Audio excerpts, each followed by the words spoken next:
All right, good afternoon, Ostad. How are you? I'm good, thank you. How are you? Good, good. Thank you so much for Yes, making the time, yes, yeah, to help me yeah, out to kind of go through the risk management. And the topic is to talk about the art of execution, applying that to risk management. So here we go, and we have the symbol of the Tao. In movement, yeah, there is stillness. In avoiding a risk, you still have to accept some of the risk. And if you accept a risk, you may still need to avoid some of it. What does that mean? We will talk about that in the subsequent slides. So yeah, basic project management, Ostad, we have, rather than talking about different risks on a project, for the sake of this discussion, let's make it risk at the project level. So you can have a low risk project, a medium risk project, or a high risk project. And sometimes the risks are so high, the project is doomed to fail, meaning to meet the timeline, to meet the quality, but still you have to go ahead and try to finish it under very difficult circumstances. So the title of this presentation is kind of guarantee project success by managing the risks using the art of execution framework. Now, how can you guarantee the success of a project if a project is doomed to fail? We will see how. So just so we are on the same page in terms of the low, medium, and high, let's take the example of driving to New York. Let's say it will take 3 days if you drive nonstop. 72 hours of driving can get us from LA to New York. So in terms of a low risk project, let's say you have 20 days. That's plenty of time. You can stop off and visit the Grand Canyon. You can spend a couple of nights at the places you really enjoy, and hopefully you have a good car. The car will not overheat. In the wintertime, there will be snow chain, and you have done all the proper risk management. As long as there are no snow blizzards, you have plenty of time to get there. So that's what a low risk project is, as an example. yeah, Yeah. In the actual workshop, we will have exercises, but here, just for the sake of discussion, a medium risk project, let's just say, will give you 5 days or maybe 10 days in the winter blizzard conditions. So there are some risks, and that you have to kind of be careful to make sure you don't miss your deadline and the project will fail. In terms of a high risk project which is doomed to fail, if somebody gives you 2 days, it's practically impossible. You will have to break the speed limits most of the time. You will have to drive 24 hours a day.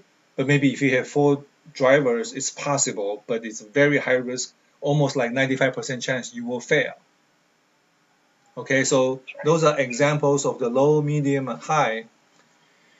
And when we talk about some projects are low risk, whatever is high risk or low risk is relative to your ability.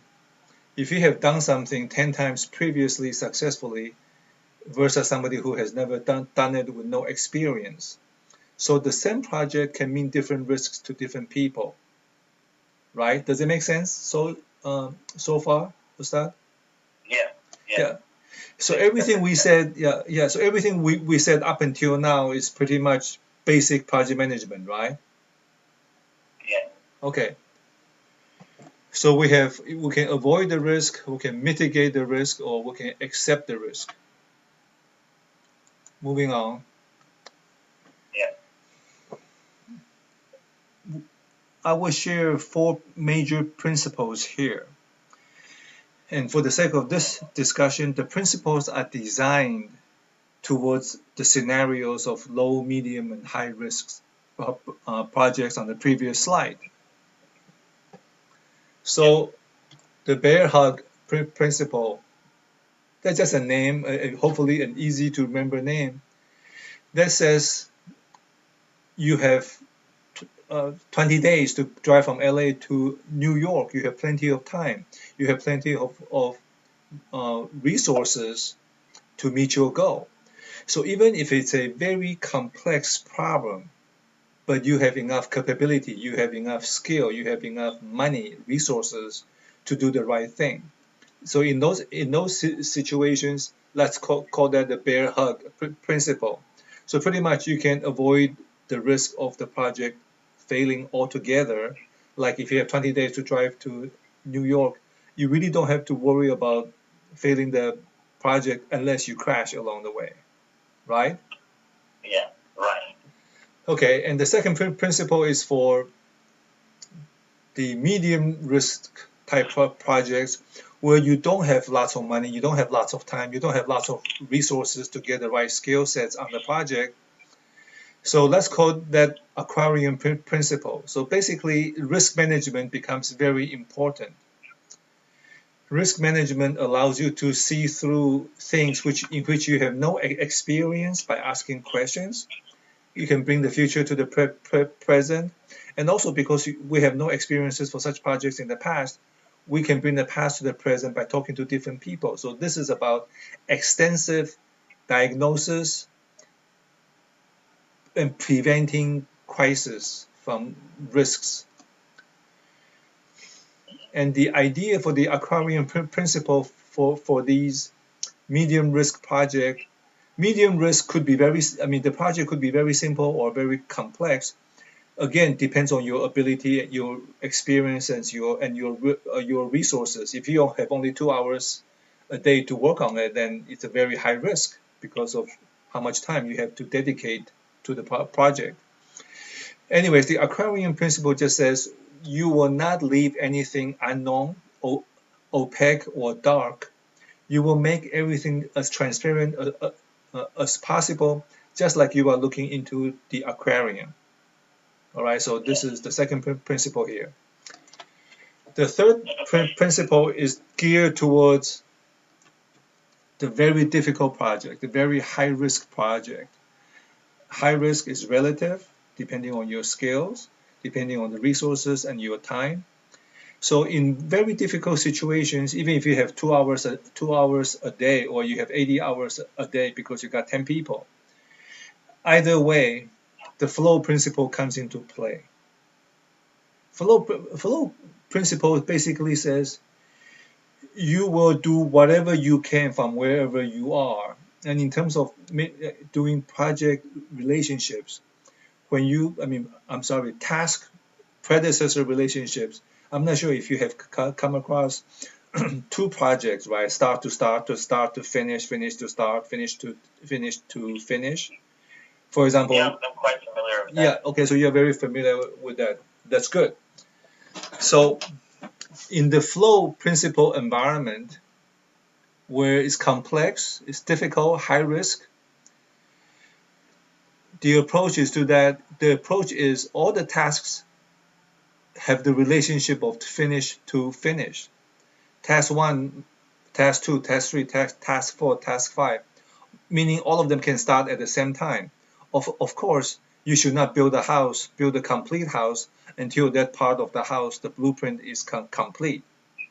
So there are some hard dependencies, but you just need to finish in sequence, and you can start all of them at the same time, because when you begin, you are already behind schedule, and you don't have the experience, you don't have the skills, and there is no cooperation. Therefore, you will do what you can as quickly as you can without burning out or stressing yourself out. So this is the principle to succeed in dysfunctional situations by accepting the project risks. Due to systematic process disintegration and the decaying culture where there is no collaboration, no system documentation, no user documentation, and the probability for the risks to occur is very high, or 100% in some cases, and the severity of the risk can be very, very high, like people who don't know the database, yet they have to make changes to the database programs. So in those difficult environments, you will use the flow principle. Did that make sense so far, or start? Yes, but I still don't know what their hot principle is, the Aquarian principle. Are you going to talk about them? Yes, more? yes. This is an overview. Okay. This is an overview. I should change. Okay. I should add the overview word here on the slide. Okay. The last principle is basically saying you need to stay alive. You cannot get fired for insubordination, for incompetence, for if they blame that how come you didn't get to New York in 2 days, you gotta have a way to prevent such blaming officially and to prevent you from being fired because you were given an impossible task to begin with. So that's what the fourth principle means. Okay? Yeah. All right, so moving on. Great question you had. Are we going to talk about the bear hug principle? So here you have Picasso painting Mother and the Child by the seashore. From the baby's perspective, the mother is huge. She's obviously much bigger than his, but look at how big her forearm is relative to the child. So it represents abundant power that you and resources you can bring to a project, to the challenge that you have, right? And since you have so much capability, you pretty much just avoid the risk. You bypass the risk because rather than just passing the bar by 2 inches, you clear the bar by 20 feet because you got so much capability. Okay? Yeah. Okay. So here, because we have so much capability, we will go for the best practice. We will find the best people in the industry, and we will use the blueprint, the most excellent one. And we will have an understanding with the seasoned guides who will lead us through the challenges that we face. And then we will also have a not only a map on how to get to the destination successfully, we also have a GPS. At any one time, we know where we are, we know where we are going to, we know how much time we have taken, and we know how much more time we will need. So this is like the ideal situation. And it's very important to have such an experience. Why? Because if you stay in the industry long enough, eventually you will come to a situation where the knowledge and the experience and understanding of the best practices will help you to navigate through the much more difficult projects in the future. Does that make sense, Ostad? Yes, of course. Great. So in my early days, I was very fortunate to work on a not online banking, online transaction processor, which today, if you go up to an ATM or going to the bank, you go to the teller workstation, or you do home banking from your house, all of those transactions will hit a big computer. They call that OLTP, online transaction processor. Those transactions, the system I worked on, processed millions of transactions a day and processed billions of dollars every day, lightning fast. The system runs on IBM Sierras, the biggest IBM mainframe computers. And not only they run on them, they run on 2 of them. So they have dual sites. And the uptime, for the last 25 years, the system has been up. And the uptime is near perfect, always available. Because there's redundancy built into it. If you look at Citibank ATMs, they usually are in pairs, side by side. If one ATM is not available, you can use the next one right next to you. And similarly, the routers and the systems, the buses, the network controllers, all of those are dual. And the system has sophisticated fraud prevention to make sure there is no cheating going on. This is about money, right? It's a big deal. So this is the front end, the online transaction processor I was talking about. all the ATM transactions and home banking transactions, and transactions from Citibank Germany, from Bank of America, from Citibank Japan, from Bank of Tokyo. When those customers from Bank of Tokyo are transferring money to somebody in the US who has an account with Citibank, they will all go through this same front-end processor, FEP. So it's a big deal. It's a monster. It's very fast. I was on a project where we brought the FEP into production, and the project had another goal, which was to have a real-time connection.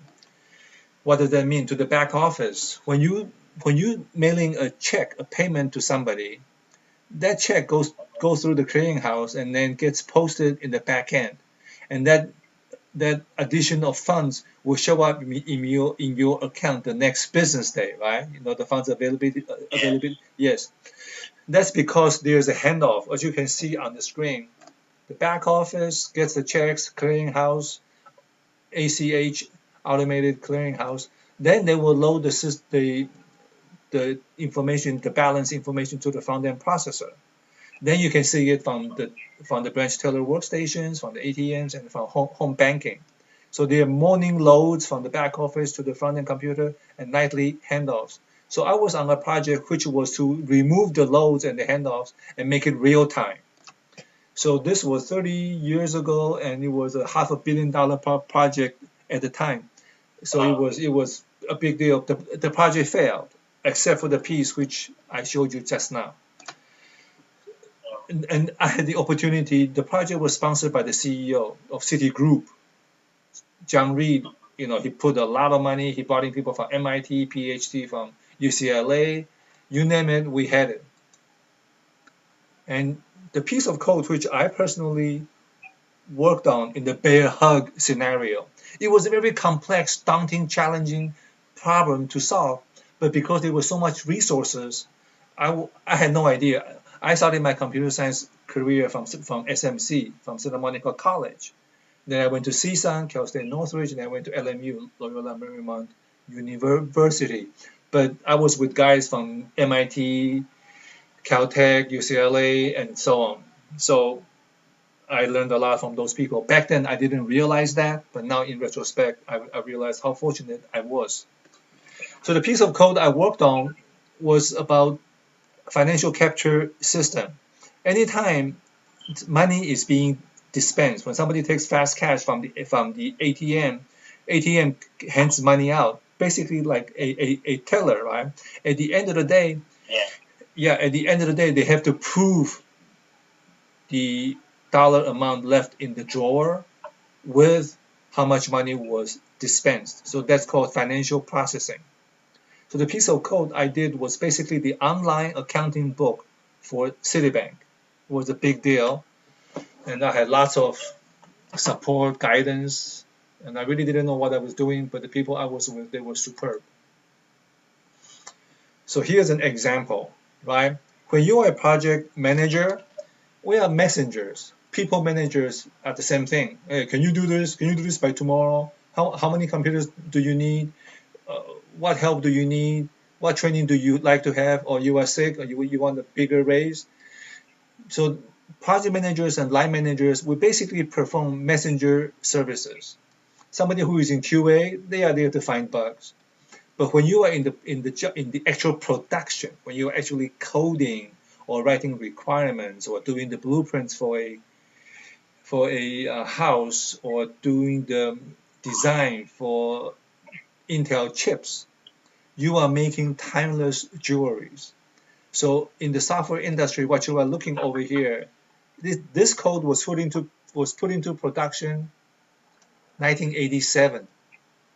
It is running the system until today. It's unbelievable. And if you now I look back, this code was sent to me by a coworker who is still there. So data exchange, DX, control record class 7. 7 means the financial transaction from the ATM, if I remember correctly. So by showing that this tiny detail to you, is basically saying to you, there's a naming standard. And the naming standard is very consistent and strictly enforced. Anytime you make a change, you can tell It tells you what you did, who did it, when they did it, and the bug number which was used to track it. Okay? The version of the program, when it was officially turned over to the system, November 11th. Okay. It's very important for a person who will eventually become a leverage person, a corporate company leverage person. That means if you are on the scene, you can make a significant difference. For those people, it's very important that they have gone through, quote unquote, the bear hug projects, that they have faced extremely complex situations, and they have seen how the best of the best actually solved it. And once again, I was just a young kid. I was 25, 24, but I was around people who were very good and who taught and who brought systems and processes which resulted in a system, as we said, it has near perfect uptime, and it's been running for 25 years, and it's proven to be so successful that it blows my mind that the system is so successful and it's still running the bank until today. I hope I'm not showing off. I hope I don't come off like I'm showing off. I'm just really stressing what's going on here. Okay, Ostad? Okay, yeah, sure. Did I come off I was showing off, or that was okay? No, it was perfectly fine. Okay, thank you. I mean, you were quiet. I wasn't sure if you were offended. Okay. So continuing with examples of the bear hug scenario, the meticulous jewelry making, where we are making heirlooms that you can hand down to generations, and we have. In 25 years, multiple generations of co-workers have come into Citibank to work on this system. The version number, what was wrong? There was a typo from bill to bills. Anirban did it, Xiaomei did it, and you can tell. This is another example. You don't rush it, Good things, Rumi or somebody says, Aristotle said, any good thing takes time. Look at the string of grapes. It takes sunshine, water, time for it to become fantastic. So don't rush. We project managers sometimes we can rush, but in production work, this is the work. It's like a report, right? No, that was documentation of how the system worked, a design documentation. Uh-huh. So for example, you need to add a timeout value for the transaction.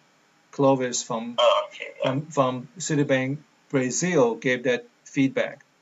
Fast cash, the language used for the fast cash, you have to clarify how that is done. So there's no ambiguity, nothing left to doubt. Unclear. Bills due today. So I think this was for a transaction for pay my bills. In Citibank Brazil, they have this transaction that allows you to go up to the ATM and pay your mortgage loans or pay your auto loans. You can say, I want to pay $25 to my Ford dealership in Sao Paulo today. And when you have a bill due, when you go up to the ATM, you put in the card, the ATM will say, hey, Ostad, you got 2 bills due today. Would you like to pay your bills? Very interesting. Yeah. So that's what this is all about, I think. Salsima here. Same idea. Even when we ask questions to people, we track which request it was, on what day, what the number, 25A, 25, who said what, who did what, we attach the document. Because when you are working inter-organizationally, these are like legal contracts. If something goes wrong, somebody will say, how come it went wrong? Then you will have to say, well, I'm sorry, this is what you agreed to with me, and it was on this date, in this document, in this email that you sent. So it's kind of defensive, but it's proper documentation to have clear accountability. Okay? Okay. And that's very important. And when the front-end computer, you remember the FEP, right? The online transaction processing? Right. Yeah. All the ATMs are connected to it. When that computer is talking to Citibank, to Citibank Japan's front-end computer in Tokyo, or talking to Bank of America's front-end computer in Charlotte, or to Russia's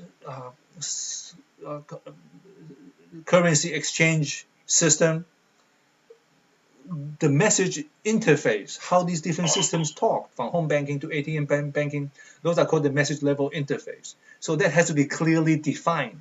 What happens if the service is unavailable, if a timeout, if somebody trying to insert the payment slip into the ATM and the payment slip didn't work, right? And then if you are in Brazil, you will be speaking Portuguese, as you can see here. So all of these have to be proved and meticulous work, because people can sue you. People can can say the ATM told me this, that's why I did that. Therefore, a fraud was, happened to my account. Now the bank is responsible. So it's kind of like a big deal. And here's an example, continuing with the meticulous jewelry designing and creation. And this is kind of like an overkill. Why am I giving so many examples? It is very important that we take it in whatever industry we are in, whether it's aerospace, construction, oil, and engineering. We need to know what the best practice looks like. Because when you get into a flow condition, remember the three scenarios we talked about: the low risk, the medium risk, and the high risk, which goes from the bear hug, the aquarium, to the flow. Yeah. So when you get into the flow conditions, all of these things you will know inside of you already, hopefully from some bear hug projects. Okay. Okay, so here is customer activated terminal, CAT, basically an ATM, but internally it's called CAT, customer activated terminal. And obviously when the bear hug project is finished, everybody in LA, 20-some people, will flown to New York for the headquarters. Some of us, like three of us, including myself, we were flown to the headquarters. We had a banquet. We were given the City Pride Award. We were now in retrospect, I was so lucky because I happened to be on a good project with good architects, good managers, good directors, good everybody who really focused on the work, who knew their job. So they flew the entire team from LA, 20-some people, business class to JFK from LAX, put us up in a 5-star hotel in Garden City, and we had a barbecue, and the barbecue was lobster for one afternoon, and we flew back the next day. That's how much money the project had. The good old days. And I'm not showing off, I'm just saying this was a bear hug situation until the very end. And the takeaway is there are some cases where you can easily handle the project, whether it's very simple or extremely complex, based on the capability and the skills and the experience of the people on the project. So that was an example of using the bear hug principle on a very complex problem, but we overwhelmed it with resources and capability. Any questions? Any thoughts? Yeah, you feel comfortable, right? I mean, in retrospect, yes. Yes. All right. Yeah, you feel comfortable with the bear hug situation, right? That's right. In the bear hug situation, it's like we have 20 days to drive from here to New York, so we feel fairly comfortable, right? Yeah. Plenty of time. Okay. Now the aquarium principle here is like we don't have that much resources. We don't really have that much control over the project, because project managers in many ways will have no power. In many companies, we have no power. Sometimes they use us as secretaries. Go make a reservation for the room, take notes, bring me coffee, which is fine. So in situations where you don't have too much control, you don't have too much visibility into the end-to-end project, the best that I have found that one should do is to have this in-depth, as much as you can, end-to-end, multi-dimensional process review, basically planning and risk management, right? Failure point analysis, FEMA, failure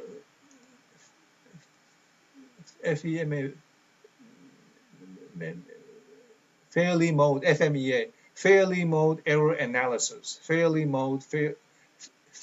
mode error analysis. So what can go wrong where, and what can you do to prevent it? That's the simple way of saying that. And we have a slide showing FMEA coming up. All right, so at this situation, success is defined as the best the project team can do. Okay, so now we are changing the definition of success because we said we are here to guarantee you success. It's kind of a lie because how can you succeed if the project can fail or if the project actually fails?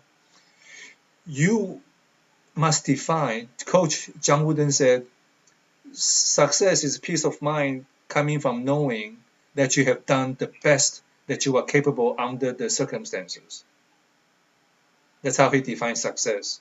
And I like that very much. Coach John Wooden's basketball team, I believe they won 8 national championships back to back. Anyways, he is a master of the principles. So now we must change the definition of success to the best that the project team can do.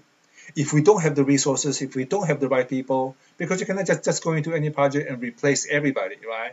They are employees. People will complain. People will go to HR. Yeah, people will go to HR. People will sue you. People will sue the company. So you cannot just replace people. You hurt people's feelings and you destroy their careers, their confidence. So anyways, so you do risk management. So I will give you 3 examples, brief examples, then we can get into the last scenario, the flow situation. Here you have a situation where they have 6 acres of lavender fields in Romania, and they have harvest twice a year, July and September, of the lavender flowers. And the blossoms can be used to get lavender oil. There are many ways of doing it, but the way most big farms are doing it is they buy distillation equipment. Basically, it's a steamer, and they will steam the living daylights out of the lavender flowers, and oil will come out.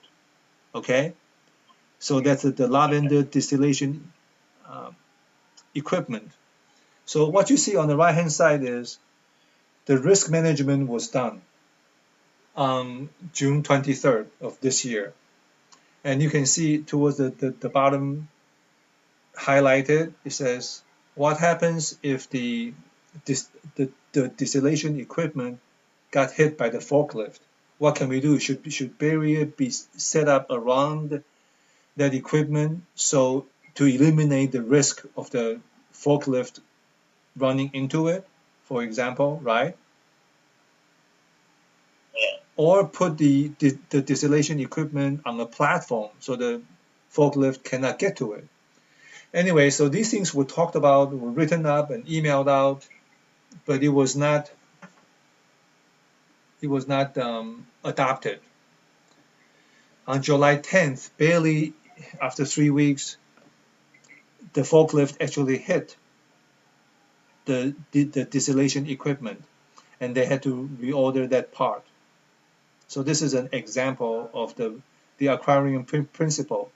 In some ways, we saw it, but the general manager didn't want to, participate in risk management, which is fine. I mean, meaning there's only so much you can do, and we must be at peace, when we have done the best we can, right? Yes, right. Okay. So now, second example. When a hospital, when you run a health plan, and one of your members who subscribed to your health plan ended up in the hospital say Kaiser has to send the health plan a bill, a claim to pay, right? Yeah. Okay. However, in the doctor's database, Kaiser has a Medicare ID, which is a unique ID that says this is Kaiser versus Northridge Hospital versus Cedar-Sinai. So each hospital has a unique identifier, like the driver's license we have. Your driver's license ID is different from mine. So the Medicare ID for Kaiser is different from the Medicare ID from Cedar-Sinai, right? Yeah. However, the doctor's database has a limitation where you have Kaiser Northridge, you have Kaiser Woodland Hills, you have Kaiser Topanga Canyon. All these Kaiser hospitals have the same Medicare ID, but they have different unique national provider ID. Okay? Following so far? Yeah. Okay. However, the doctor's database does not support that. So what we ended up doing was in the doctor's database, in the hospital database, under the Medicare ID, you will say Medicare ID 123A for Kaiser Northridge. Then we say Medicare ID 123B for Kaiser Woodland Hills. Okay. Yeah. However, when this, yes, thank you. When this Medicare ID was sent to the claim payment system, when the doctor's claim comes in, we have to pay it. Then we have to the hospital claim. Then we have to identify the hospital, but we cannot identify the hospital because we put A, B, and C at the end of the Medicare ID, right? Right. So this is the problem. We need to have it fixed. So the problem is clear right now, Ostad? Yeah. All right. Yes. Yeah. So here we have a tiny. So this is a very tiny problem, so to speak. So one of the steps. So these are all the steps from the beginning from the requirements all the way to code, all the way to production. And then here's the step says we need to put this script, which will remove the Medicare 123A. We will remove the A or the B or the C. So the claims processing system knows which hospital to pay, right? So that's what this risk item here is. Here says you can derail the project if we don't, in terms of time, if we do not get permission to proceed, right? Yeah. Right. So on June 9th, this was highlighted. The project was supposed to end by July 5th. By July 17th, on July 17th, the code was deployed to production, but it was not on the scheduler. It could not be run in production. So they still have to handle this problem manually in the production claims processing system. So here's an example. We used the aquarium principle. We went end-to-end, multidimensional, and we found the problem. We saw this is a danger, and we said on June 9th that this would torpedo the schedule, and then this was handed off to the team to execute, and it didn't happen, right? So of course the names here have been changed. So this is not the real people, but so this is the second example. Did that example make sense? Was it helpful for you to see? Okay, great, thank you. So here's the last example of the aquarium principle. Now this is becoming more like a Godzilla rather than a fishbowl. It's a big problem, big project. Here you are trying to create a brand new set of systems, basically replacing practically all the systems used by a health plan. And you are sunsetting a whole bunch of old systems here. Master provider database, the doctor's database, the claims processing system, and they are replacing the whole thing. There are so many different steps, so many complex systems here. They will be removed, and there will be sunset feed. Data will be coming in, sunset feed from the old systems. So this is a big deal. Failure mode effect analysis. So the first thing that we must immediately remember and be aware of is that if the culture is dysfunctional and it has failed on a number of occasions on many different projects, you really have to connect to the reality. What does that mean? Because you have to execute with the same set of people who have the same set of habits, abilities, skills, and all of that. Now, is the existing set of people, and I'm not trying to say anybody is bad, right? Because new technology is coming in. I was in Citigroup for 28 years. Towards the end, the systems evolved so much that, well, except for that one system which is still running in production today, all the home banking and the ATM banking software I wrote were replaced. So the existing staff has to align with the new systems. They must have new skills, there must be new processes, there will be new systems, and there must be a new culture. Because if you continue with the old culture, the old habits, are you going to have great success with the new project? I would say 99, yeah, no, the answer is no. 99.9% you are going to fail. So the tiered approach is, yeah, when you have the vision for the new system, you must diagnose, look into the local variations. What variations? Personal variations, interpersonal relationships, maturity of the group. The teams go through forming, storming, norming, performing, adjourning. How old is the organization? How old is the product? How mature is the industry?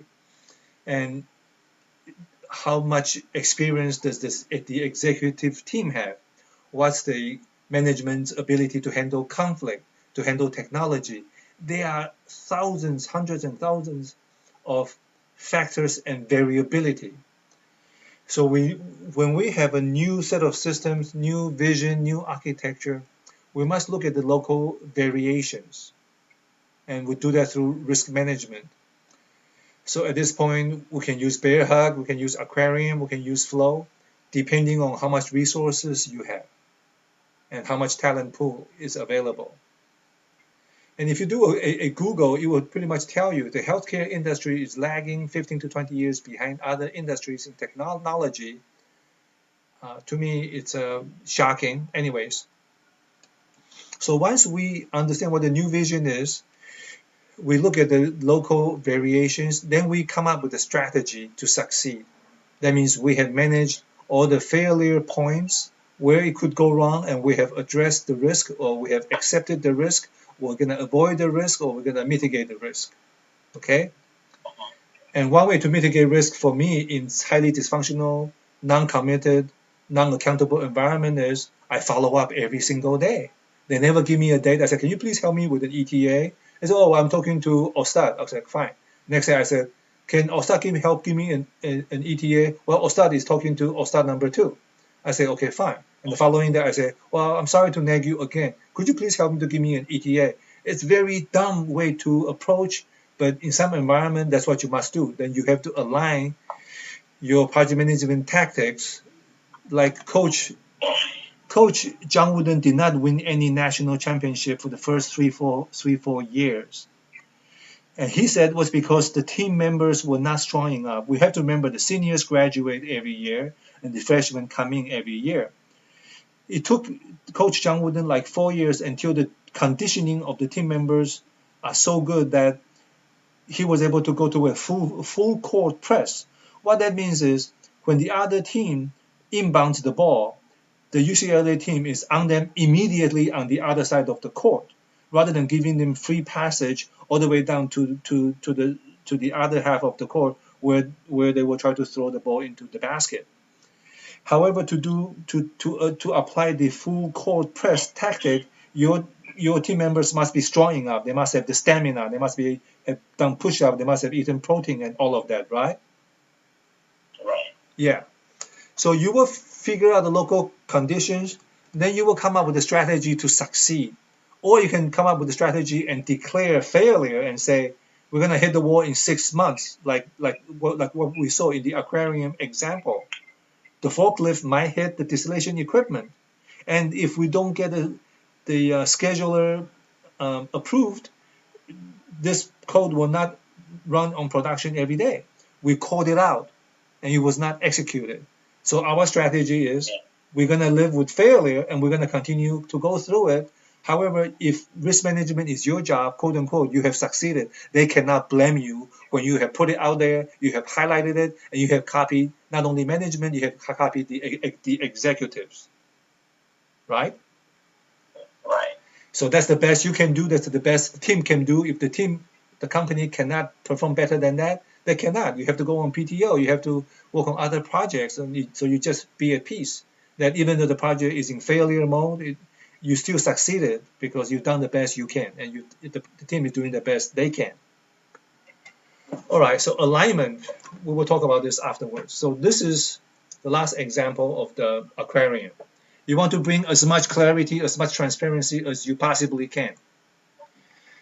So far, any questions, Ostad? I just have one question. Deciding on approaching the risk, whether it's acceptance, whether it's mitigation, or the other one was avoidance. What was it? Avoidance. Go on. Right. Is the deciding on which approach to get to take the risk is on the management or the project management? It depends on the kind of project. If the project is enterprise level and the CIO, COO is talking to you every day, you don't want to take the risk on their part and ruin their career without their buying, right? Right. Right. But if it's something very small, the script is not going to run. Somebody has to do it manually every day. Will take the person 5 minutes. Okay, then you can decide to accept that risk. But if this is going to fail, they call those keeping the lights on project. If you are working on something that's keeping the lights on the building, keeping the company payroll going, personally, I feel an obligation because when I work, my coworkers have children to feed like I do. My coworkers have mortgage payment to pay. They also want to go on vacation. My coworkers have all these obligations, and my boss has invested his or her whole life on this career in this industry. I feel very bad if I screw up their life. So based on the severity of the situation, I will definitely go consult the people who will be impacted. Right. No surprises. The principle is early and frequent. That's why in the flow mode, great question, Ostad. That's why in the flow mode, you want to run all the projects finish to finish. All of them can start at the same time. Maybe nobody will start. Maybe you will be the only person who's going to be doing everything because everybody else is, I don't know, busy, on vacation. I'm exaggerating, but not really. There are some situations where you become the main engine to make things happen, which is fine. You can put in 8 hours or 12 hours a day. It's up to you. And that's how you decide to live your life. And you live and die according to your own philosophy, right? So there are no victims here. So flow, you want to finish.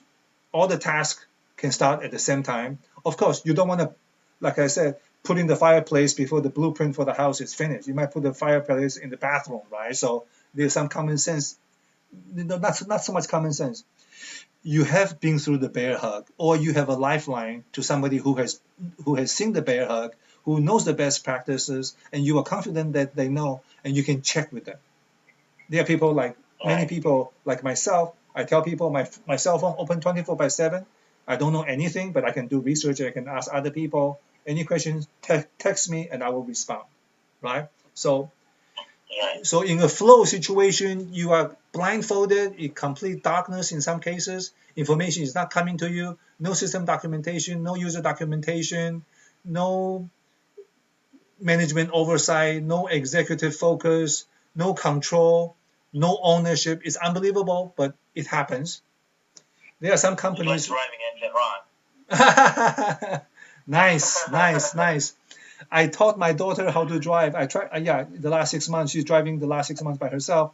And I said, Jojo, in Tehran, when I was driving on Shahrezad, the old name was Shahrezad, when I want to leave the front of my house, when I signal, nobody will let me in, coming to the flow of the traffic. I have to stick my head out and make the other car come to an emergency sudden stop, and then I can inch forward before I can leave my parking spot. And that's just how we drove there, right? Okay. Yeah, exactly. Yeah. Okay, so let me move on with the flow. I got about 5 minutes left before the hour is up. I normally like to keep these to 1 hour. So, and thank you so much. I love the conversation. All right, so flow, the best a company can do. Then how do you know what the best is? You know what your personal best is. You know you have to sleep. You know you have to eat. You know you have to work. You know you have to study. You know you cannot speak French. So you know what your best you can do in Paris. But how do you gauge the best performance for a company, for an enterprise? There are thousands of people. How can you tell, right? So you need to guarantee your personal success by doing your personal best. You know that. It's a Six Sigma principle where you don't pigeonhole yourself. You need to fill in the cross-functional gaps. This is for everybody, for architects, for truck drivers, for postmen, for programmers, for testers, for engineers. That principle is applicable to everybody, but especially for project managers. We don't deliver anything to production ourselves. We don't do production work. We are coordinators. We are facilitators. We are overhead. So cross-functional integration is the job of a project manager. I think of myself more as a solutions architect than a project manager, but so cross-functional gaps must be filled because a tester can say, it's not my job to do the design. My job is to test that it was coded according to the design. And therefore they can just say, okay, not my scope. But for a project manager, you cannot say it's not your scope. If engineering has a problem, if construction has a problem, if air conditioning has a problem, it's your job to figure out what the problem is. And if they don't want to put any effort into it and you have the time, then you should do it. That's my opinion. You will not become an air conditioning expert, but you should know enough of the basics so you don't have to call out the specialist because the switch was turned off. All right. So scenario, right? So here we have one scenario. Here's the example of a flow. Culture of no accountability due to lack of skill governance. For example, they can give you $7 billion every year. How is the money spent? How do you know it is spent properly? Lack of leadership, lack of ownership, and the law of the swamp prevails. Backstabbing, spying, controlling, browbeating, ganging up, fighting for territory, playing power games, and the culture of decay. And some people even say, hey, you get your piece of the carcass of the whale carcass. So like the phoenix, you have to rise up from the ashes in these situations. Yeah. So if you look at this screen here, just let's take it in for like 30 seconds. The unique identifier for an ancillary provider like a nursing home is a national provider ID. That's like the driver's license a driver has. There's no unique identifier in the claims paying system, or the ancillary number is not in the doctor's database. So there are 24 categories of data discrepancies between the doctor's database and the claims paying system. Think about that. What does that tell you? That tells you there's no management oversight on this process. It tells you the tool they use allows them to enter broken data, right? Right. It tells you that there's no system documentation. There's no user documentation. Because somebody is using the system, they should know how to use the system. It tells you there's no process review. It tells you performance appraisal is not based on this.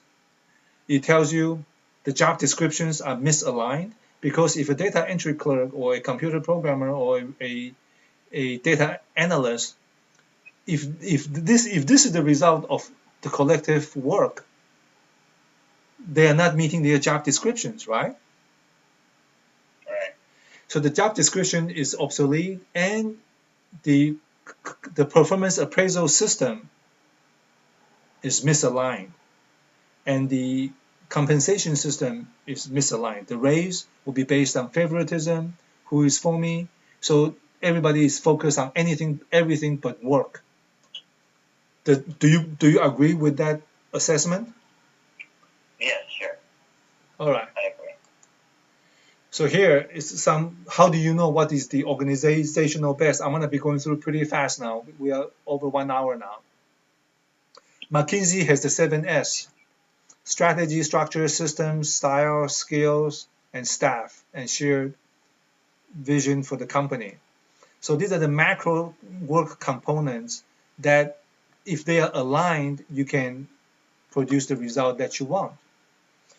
you look at the results that you have and you compare with what you want. You want to have perfect data. You want to have like the Bear Hug online transaction processor, FEP, front-end processor, like the Bear Hug FEP. You want to perfect uptime. You want to have perfect uptime. You want to have millions of transactions, billions of dollars processed without any problem for 30 years. That's what you want. But if you look at the results, it's broken, things don't work, and then you say why? Then you go back, you look at the decision-making system, training system, reward system, information system, the work processes and structure. Then you say why? How come the systems and structures are created like that? What was the strategy based on the mission statement that the mission vision the company had, and what was the strategy they used, right? And this gives you the bird's eye view. So the leader's edge skills gives you the big picture. So results versus expectation. Doctors claims the claims are supposed to be paid legally, I think in 30 days or 45 days. It's a law. So after 2 years unpaid and $2 billion in non-paid, and they are being fined, and the patients are not being enrolled properly to the doctors on time, and when they want to look up which doctor is where, that information is incorrect. Does they have wheelchair accessibility? It's not clear. Why is inattention to results? Well, part of the reason is there's no processes, there's no predictability, no schedule, no commitment, no consequences, no accountability. When somebody does not commit to a date, you cannot hold them accountable, and you cannot invoke consequences. That means the job of a project manager is obsolete. Her job, the job description is misaligned, and the performance appraisal is based on something else, right? And the purpose for a schedule is to predict the future, but it has no predictability. It has no planning horizon. Planning horizon is how far can the schedule look into the future? No, you cannot get that. Then they can fire you because you are a bad project manager, right? Yeah. But if you understand the big picture, you'll be able to deal with it. No urgency, dysfunctional is normal. So why inattention to results? Well, people are not focused on work, people are not trained properly, people are getting paid for other reasons than their skills, and the goals are not realistic, or they're not being set up properly, and information are not shared. In some cases, they want people to fail, they want people to leave. That makes management and executives victims. They can say, oh, people are jumping ship, what can I do, right? It makes them look better when there's a high turnover, because people are disloyal to the company. Okay? Right. So it's all about who knows who likes who is with whom. Gangs. Yeah. Culture.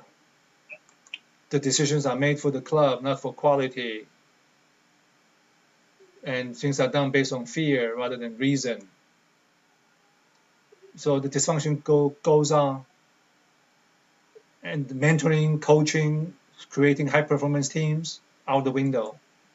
I'm not criticizing, I'm saying when you are in such a flow situation, this is the technique you can use. So I'm describing the situation now. They do spying, they do all kinds of things. So basically, the traffic light is broken in the city. Everybody can run, there's a gridlock, and anybody can jump on the freeway. The carpool lane doesn't work. Anybody can cut you off at any time. And so on. I will not go through the rest. So what can we do? What can we do? We must become complete players, right? In basketball, if you can shoot the basket very nicely, shoot the ball precisely, that's good. But if you cannot get free, it's useless. It doesn't matter how well you can shoot. You must be able to get free, and you must be able to shoot. Same thing. Yeah. When you go to work in a flow condition, you must have complete skills.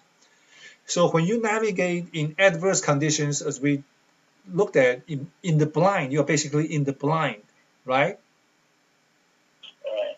You must rely on principles, and the art of execution framework talks about the principles, and based on the best practices you have internalized, or you have somebody that you know who have gone through the Bear Hug projects, and you have the best flow practices flowing in your blood. You navigate by that. So here's an example. A project manager or line manager or whoever you are, well, project manager, UAT, there's a bug with UAT, and people are going back and forth. So the project manager will look into the details, understand what it is, and be able to push it through. User acceptance testing. You keep up the momentum. Don't let things slow down. Flow. Water is flowing. Don't let the water run dry. The Colorado River can toss boulders the size of homes in some sections. Why? Because of momentum and intensity and velocity. So you want to keep that. The principle of velocity. So code, right? There's a problem with the code, this and that, da, da, da. So you want to go in there, you want to understand it, you want to work 70 hours a week, you want to come home and study. You will not be a programmer again, but you need to be able to have enough guts and courage and commitment to sit down and look at it. Don't say, oh, I'm in QA. Oh, I only do MS Project Schedule. If you only do MS Project Schedule in a flow environment, you have zero value add, almost. Okay? Okay. So you have to be able to look at, or start B in coding is stuck. Let's sit down, let's take a look at it. I don't understand it. I have a good friend who knows it. Let me go talk to her. She didn't know it. She's talking to her best friend. You have to unclog it. It is your job. Otherwise, you should leave the company because it's not moving, right? It's not flowing. You are there to generate the flow. The QA has to do a testing. 200 some doctors, their phone numbers were missed and the phone numbers were added in. Now, the tester has to prove that the phone numbers were there. So rather than going screen by screen with test data to come out, check 200 some phone numbers, she wants somebody to write the query language for her, at the SQL for her. But nobody can help her. So you sit down and you look at it, you figure out some pieces of it, you go ask some experts, you buy somebody some lunch, you go bow down, kowtow, kiss up until you get some information to keep it going. Anything that you need to do to keep the flow going, drive it. Yeah. The process, right? The process is broken. People are debating. Then you need to sit down. You need to have the process ninja skills, which the art of execution talks about. Every single step has to add significant value. Every single step has to be error-free, not error-prone. You look at it, you think about it, you put it in your mind, and you chew on it, and you write it out. You do visual diagrams. You ask experts. You call up your brother-in-law. You call up your sister. You call up Ostad E, anybody that you know to help you. And you do this once, twice, 3, 4, 5 times, and then eventually you will know it, right? But the thing is, don't hold back and say, oh, I don't know. I'm just a tester or whatever, engineer. So business users guide, right? So the users are making mistakes. They are entering a lot of data into the system, and the software is allowing them to do that. What can you do? You look at the process and try to figure out a way to fix the situation. They are, in any business, they have configuration. What does that mean? For example, in different parts of the world, when you print out the receipts on the ATM, some countries they use slash, some countries they use dash between the dates. Some put month before day, some put year before month. There are different variations. So those things we are called customization or configurations. So in the case of a health plan, they have the physician code, the specialty code, based on this, whether it's an orthopedic surgeon or oral surgeon or podiatrist, whatever the situation is, you need to be able to understand the configuration and help to unclog the situation to keep the flow.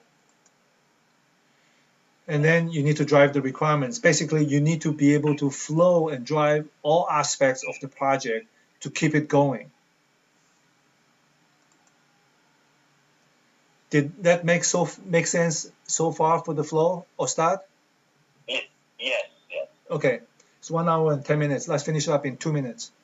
So this is like 3 more slides to go. Staying alive. How do you remain in play, right? Management and leadership, they have to contribute. They have to prove that they are doing work. In some cases, they will come to you and say, "Hey, look, you're not able to follow up. You don't know how to do scheduling," and they can put me on probation, and they did. And then they have one-on-one with me. Then they follow up. Then they have performance improvement plan where I need to show improvement. Then they assign a senior project manager to shadow my work to make sure I'm not getting lost.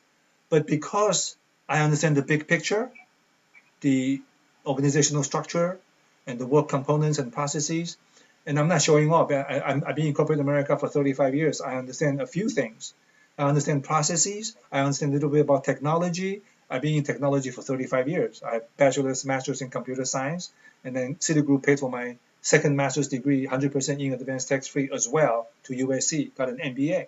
So I have read a few books, and I have gone through a few bear hug situations. I was there for 28 years in Citigroup. So I've done ATM banking, home banking. These are all meticulous jewelry making business dealing with money, people's money. If you shift to zero, the bank can be sued. The bank can shut down. There can be a run on the bank. It's not a joke. So when they tried to fire me for various reasons, because I knew the system, I knew the outer wall and the different things, I'm not showing off, but I knew what the right thing to do was, and I wanted to be there to bring the bear hug to the flow environment. That's my vision and my calling in my life. At this point, my personal mission statement is advance consciousness and reduce suffering.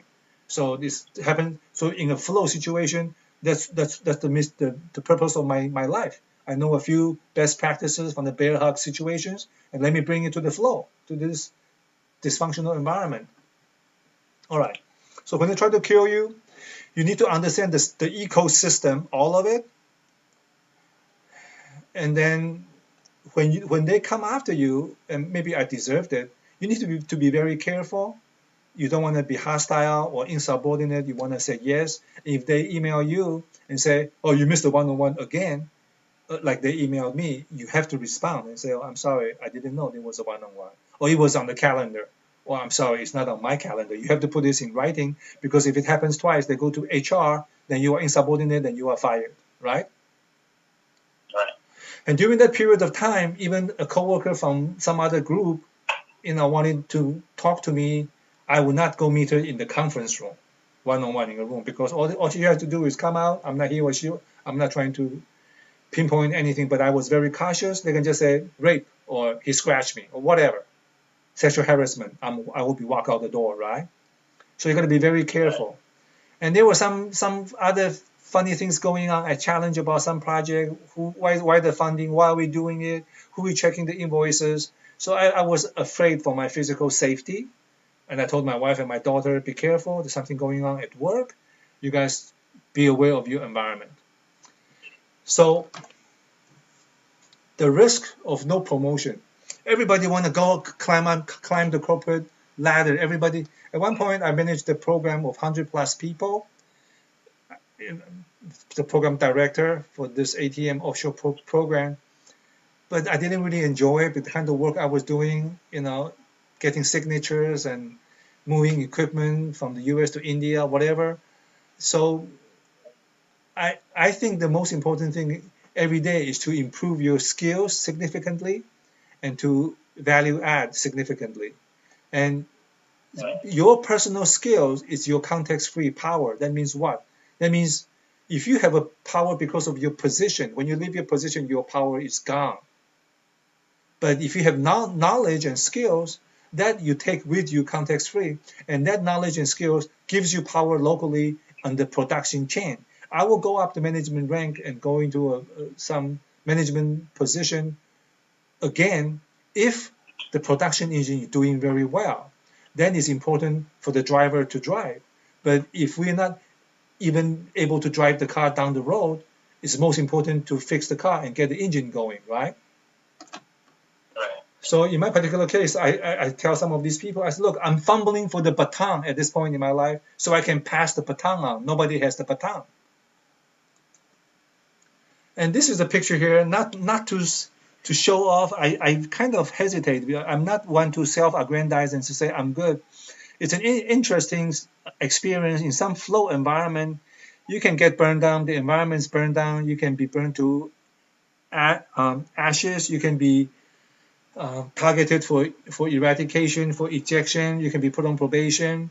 But if you stay with the principles, the 4 pillars in the art of execution, duality skills, cohesive skills, process ninja skills, and then leader's edge skills. I have 10 videos in a playlist in YouTube. I think I sent that to you, right? Yeah. So, I mean, with God's blessing, I really don't know anything. I'm just fortunate to be in a certain situation to be able to contribute and to learn. They actually did a company branding video with the CEO and a bunch of other people. I didn't ask to do it. I didn't even know they were going to do it. They came and took my picture and they did this in the video. So the point I'm trying to say is you can indeed rise up like the phoenix from the ashes if you, first of all, are lucky. In my case, I believe I'm lucky and blessed. You follow the principles of the flow and you do cross-functional work and you understand the bear hug best practices. And that ends my part of the conversation. Do you have anything you want to say, Ostad? No, actually, it was quite clear. Okay, so that's great. Thank you so much. We will talk to you soon. Jerry. Thank you. Very beneficial.